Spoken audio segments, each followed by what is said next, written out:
Friends, మొత్తానికి divine power తీసుకున్న 15 లక్షల్ని winner prize money మినహాయించగా ఒక ట్రోఫీ గెలుచుకున్న కళ్యాణ్ పడాలకి 35 లక్షల ప్రైజ్ మనీ చెక్ అందించారు.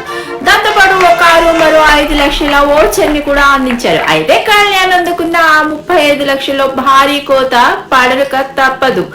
35 లక్షల్లో అతని చేతికి వచ్చేది కేవలం 16 లక్షలు మాత్రమే. అదేంటి మరి మిగిలిన అమౌంట్ బ్యాంకులో కానీ వేస్తారా అంటే అంత సీన్ లేదు బాబు. వాస్తవంలోకి వెళ్తే విన్నర్ 50 లక్షల ప్రైజ్ మనీ అందుకుంటే అందులో చేతికి వచ్చేది అక్షరాల 23 లక్షలు మాత్రమే.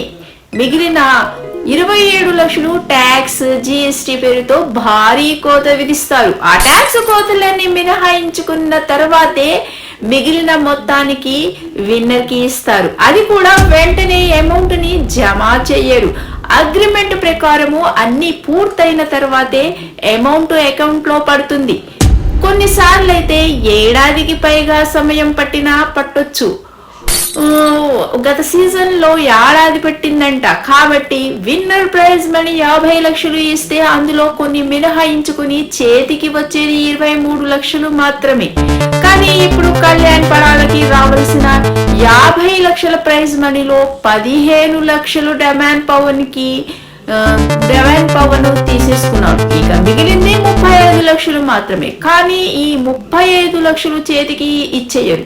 ఇందులో కూడా భారీ కోతలు పెట్టి చివరికి అతని చేతికి ఇచ్చేది 16 లక్షలు మాత్రమే.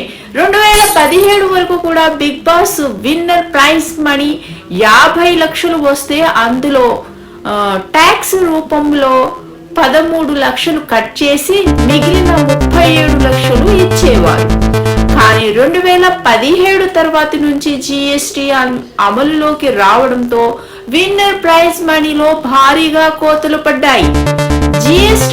జిఎస్టి అమల్లోకి వచ్చిన తర్వాత దాదాపు 46% ట్యాక్స్ రూపంలో చెల్లించడం ద్వారా ప్రైజ్ మనీలో సగానికి సగం కోత విధిస్తున్నారు.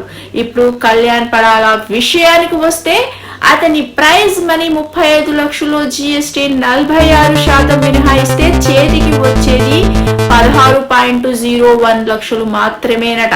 కేవలం ఈ ప్రైజ్ మనీ మాత్రమే కాదండోయ్, మారుతి కారు ఇచ్చారు కదా, దానికి కూడా జిఎస్టి చెల్లించాల్సిందే. కళ్యాణ్ కి ఇచ్చిన మరో 5 లక్షలు, ఈ 5 లక్షలు ఓచర్ కి మాత్రము జిఎస్టి లేకపోవచ్చు, ఎందుకంటే అది నగదు రూపంలో కాదు కాబట్టి. మొత్తంగా కళ్యాణ్ పడాలకి పేరుకి మాత్రమే 35 లక్షలు.